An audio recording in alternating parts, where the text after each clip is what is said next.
அன்பினர்களே, Iran அமெரிக்க போர் உச்சம் தொடும் நிலையில் அதிகரித்து வருகின்ற நிலையில் அமெரிக்க ராணுவ உயர்மட்ட அதிகாரிகள் பென்டகனுக்கு தொடர்ச்சியான ஆபத்தான தகவல்களை எழுத்து மூலம் வழங்கி வருவதாக அமெரிக்க பத்திரிகைகள் செய்திகள் வெளியிட்டு வருகின்றது. நாம் ஏற்கனவே தந்திருக்கின்றோம், இஸ்ரேலை பாதுகாக்க தங்களிடம் போதுமான ஆயுதங்கள், இடைமறிப்பான்கள் இல்லை என்று சொல்லும் நிலையில் இப்பொழுது ஈரானின் ஹைபர்சேகான் பாலிஸ்டிக் ஏவுகணையை எதிர்கொள்ள அமெரிக்க படைகள் திணறுகின்றன என்றும் பாதுகாப்பு அமைப்புகளால் ஈடுகொடுக்க முடியவில்லை என்றும் அதிகாரிகள் எச்சரித்துள்ளனர். ஈரானின் ஹைபர்சேகான் நடுத்தர தூர பாலிஸ்டிக் ஏவுகணையானது அந்நாட்டிற்கு எதிராக அமெரிக்க தலைமையிலான போர் முயற்சிக்கு மிக முக்கியமான சவால்களில் ஒன்றாக உருவெடுத்துள்ளதாக அமெரிக்க அதிகாரிகள் பென்டகனுக்கு தெரிவித்திருக்கின்றார்கள். இந்த ஆயுதத்தின் மேம்பட்ட செயல்திறனும் மேலும் நுட்பமான பயன்பாடும் பிராந்திய ஏவுகணை பாதுகாப்பு முயற்சிகளை சிக்கலாக்குகின்றன என்றும் அமெரிக்க அதிகாரிகள் தொடர்ந்து எச்சரிக்கை செய்து வருகின்றனர். ஏவுகணையை பற்றி மட்டுமல்லாமல் அது தற்போது பயன்படுத்தப்படும் விதத்தை பற்றியும் அமெரிக்க அதிகாரிகள் அதிக கவலை கொண்டுள்ளதாக கூறப்படுகிறது. கணிக்கக்கூடிய பாதைகளில் ஏவுகணைகளை ஏவுவதற்கு பதிலாக ஈரானிய படைகள் பாதுகாப்பு நடவடிக்கைகளை சிக்கலாக்கும் வகையில் பல்வேறுபட்ட பயண பாதைகள், மாறுபட்ட வேகங்கள், சூழ்ச்சி செய்யும் மறுநுழைவு வாகனங்கள் மற்றும் ஒருங்கிணைக்கப்பட்ட ட்ரோன் தாக்குதல்கள் ஆகியவற்றை அதிக அளவில் இணைத்து வருகின்றனர். இத்தகைய தந்திரோபாயங்கள் அமெரிக்க மற்றும் நேச நாடுகளின் ஏவுகணை பாதுகாப்பு அமைப்புகளை அதிக எச்சரிக்கையிலான விலை உயர்ந்த இடைமறிப்பு ஏவுகணையில் செவிலளிக்க நிர்பந்திப்பதோடு வெற்றிகரமான இடைமறிப்புகளின் நிகழ்வினையும் குறிக்கிடுகின்றன. ஹைபர்சேகானின் சுலபமாக கையாளக்கூடிய முன்பகுதி தனியான கவனத்தை ஈர்த்துள்ளது. ஒப்பீட்டளவில் கணிக்கக்கூடிய இறுதி பாதைகளை பின்பற்றும் வழக்கமான பாலிஸ்டிக் ஏவுகணைகளை போல் அல்லாமல் இந்த ஏவுகணை பயணத்தின் இறுதி கட்டங்களில் தன்னை சரி செய்து கொள்ளும் திறன் கொண்டது என்றும் இது தற்போதுள்ள ஏவுகணை பாதுகாப்பு அமைப்புகளின் செயல்திறனை குறைக்கிறது. மீண்டும் வளிமண்டலத்துக்குள் நுழையும் போது வேகத்தில் பயணிப்பதால் இந்த ஏவுகணை எதிரி படையினருக்கு மிக குறைந்த தாக்குதல் வாய்ப்பையே வழங்குகிறது. அதே நேரத்தில் இடைமறிக்கும் ஏவுகணைகளை கடைசி நிமிட சூழ்ச்சிகளை சமாளிக்க வேண்டிய நிலைக்கும் தள்ளப்படுகிறது. இந்த ஏவுகணையின் வடிவமைப்பு 2000களில் ஈரான் வடகொரியாவின் ஹவாசங் 10 பாலிஸ்டிக் ஏவுகணைகளை கொள்முதல் செய்திலிருந்து உருவானதாக கருதப்படுகிறது. அதன் பின்னர் வடகொரியாவின் தொழில்நுட்ப பரிமாற்றங்கள் ஈரானின் ஏவுகணை துறையின் விரைவான நவீனமயமாக்கலுக்கு ஆதரவு அளிப்பதில் முக்கிய பங்காற்றி வருவதாகவும் தெரிவிக்கப்படுகிறது. ஈரானின் ஹைபர்சேகானின் பாலிஸ்டிக் ஏவுகணையை எதிர்கொள்ள அமெரிக்க படைகள் திணறும் அதே வேளையில் ஈரான் இஸ்லாமிய புரட்சி காவல் படையின் விண்வெளி படையின் பொருத்துவதற்காக உருவாக்கப்பட்ட ஹைபர்சேகான் சுமார் 1450 கிலோமீட்டர் தொலைவில் உள்ள இலக்குகளை தாக்கும் திறன் கொண்ட ஒரு திட எரிபொருள் நடுத்தர தூர பாலிஸ்டிக் ஏவுகணையாகும். ஈரானின் பழைய திரவ எரிபொருள் பாலிஸ்டிக் ஏவுகணைகளை போல் அல்லாமல் இந்த திட எரிபொருள் வடிவமைப்பு ஏவுதலுக்கான தயாரிப்புகளை மிக வேகமாக செய்ய அனுமதிக்கிறது. இது முன்கூட்டிய தாக்குதல்களால் ஏவப்படும் பாதிப்பை குறைப்பதோடு ஏவுகணைகளை செலுத்திய பிறகு ஏவுகணை தளங்களை விரைவாக இடமாற்றம் செய்யவும் வழிவகுக்கிறது. இந்த ஏவுகணை சாலை வழியே எளிதில் சறுக்கக்கூடியது என்றும் மற்றும் ஏவுதளங்களிலிருந்து ஏவக்கூடியது என்றும் இதனால் நிலையான ஏவுதள அமைப்புகளை விட இது கணிசமான அதிக தப்பி பிழைக்கும் திறனையும் கொண்டுள்ளதாக பென்டகனுக்கு ராணுவ அதிகாரிகள் தெரிவித்துள்ளனர். ஈரானிய ஏவுகணை தாக்குதல்களின் நுட்பம் அதிகரித்து வரும் நிலையில் அமெரிக்க படைகள் ஏற்கனவே இடைமறிப்பு ஏவுகணைகளின் கையிருப்பு குறித்து அதிகரித்து வரும் கவலைகளை எதிர்கொண்டுள்ளனர்.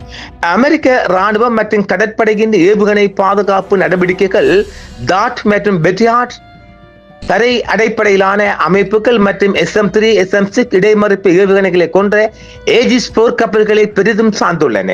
ஈரானிய ஏவுகணை தாக்குதலுக்கு எதிராக தொடர்ச்சியான மோதல்கள் கையிருப்பில் உள்ள ஏவுகணைகளின் இருப்பை சீராக குறைத்துள்ளன.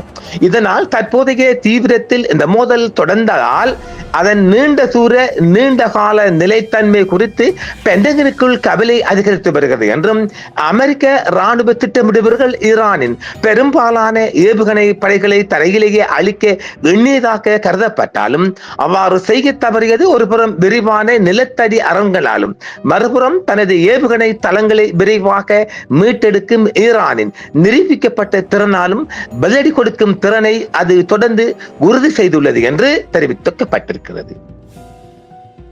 இஸ்ரேலில் உள்ள உயர் மதிப்பு இலக்கை ஈரானிய அதிவேக சரக்கு வாகனம் தாக்கிய தருணங்களின் காணொலி காட்சிகளும் தற்பொழுது வெளிவந்த வண்ணம் இருக்கிறது. அதன் மேம்பட்ட திறன்கள் இருந்த போதிலும் ஹைபர் சேகானின் ஒப்பீட்டளவில் குறைந்த உற்பத்தி செலவு தெஹ்ரானுக்கு ஒரு முக்கியமான மூலோபாய நன்மையும் வழங்குகிறது. ஒவ்வொரு ஹைபர் சேகானின் விலையும் அதை அளிக்க தேவையான இடைமறிப்பு ஏவுகணைகளின் விலையில் ஒரு சிறு பகுதி மட்டுமே என்றும் ஆய்வாளர்கள் குறிப்பிட்டுள்ளனர். இது ஈரானுக்கு மிகவும் சாதகமான செலவு பரிமாற்ற விகிதத்தை உருவாக்குகிறது. குறிப்பாக பாதுகாப்பு அமைப்புகளை செயலிழக்க செய்யும் வகையில் ஏவுகணைகள் பெரிய அளவில் ஏவப்படும் போது இது மிகவும் சாதகமாக அமைகிறது. தோல்வியுற்ற தாக்குதல்கள் கூட இடைமறிப்பு ஏவுகணைகளுக்கான செலவினங்கள் மூலமாகவே பாதுகாப்பு படைகளுக்கு கணிசமான நிதி செலவுகளையும் ஏற்படுத்தக்கூடும். இது ஃபட்டா 2 போன்ற கணிசமான விலை கொண்டதாக மதிப்பிடப்படும் மிகவும் மேம்பட்ட ஏவுகணைகளின் வளர்ச்சிக்கு துணை புரிந்துள்ளது. ஃபட்டா 2 இடைமறிக்க கிட்டத்தட்ட முடியாத ஒரு அதிவேக சரக்கு வாகனத்தை ஒருங்கிணைக்கிறது. மேலும் இது ஈரானின் மிக உயர்ந்த முன்னுரிமை இலக்குகளுக்கு எதிராக ஏவப்படலாம் என்றும் தெரிவிக்கப்படுகிறது.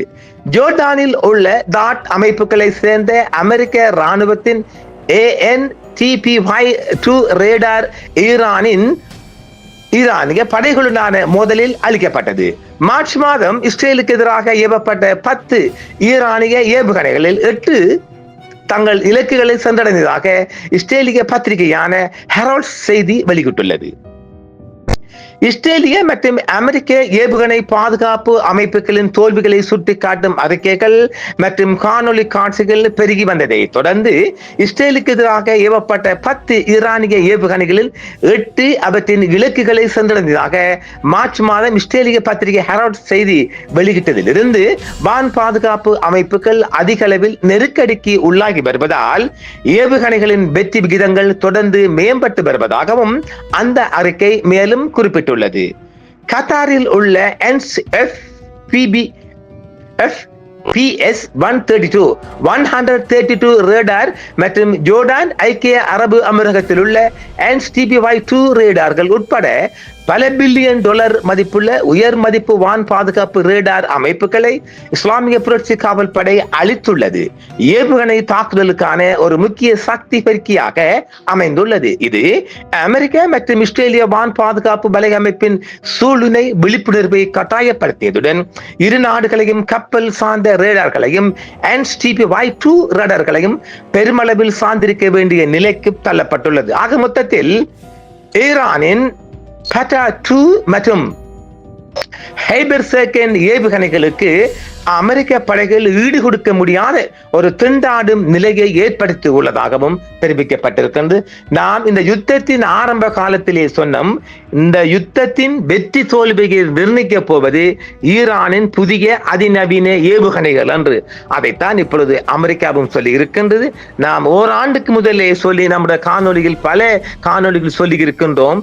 இந்த மோதலின், இந்த யுத்தத்தின், இந்த போரின் வெற்றியையும் தோல்வியையும் நிர்ணயிக்க போவது ஈரானின் ஃபட்டா மற்றும் அதன் ஹைபர் சேகன் மாத்திரமல்ல, அதன் குறைந்த விலையில் தயாரிக்கப்பட்ட பாலிஸ்டிக் ஏவுகணைகள் என்று சொன்னோம் இல்லையா, அதைத்தான் இப்போது அமெரிக்காவும் சொல்லி இருக்கின்றது. தொடர்ச்சியான பல செய்திகள் வெளிவந்த கொண்டதால் நாம் மற்றொரு காணொளியில் சந்திப்போம் நேர்களே. என்றும் உங்களுடன் சன்ரைஸ் இந்தியா டிவி சப்ஸ்கிரைப் பண்ணுங்கள், பெல் பட்டனையும் கிளிக் செய்யுங்கள். உங்கள் ஆதரவே எங்கள் சேவை. ஆதரவு தாருங்கள், அரவணைப்போம். மறக்காம சர்ப்ரைஸ் பண்ணுங்க. தேங்க்யூ.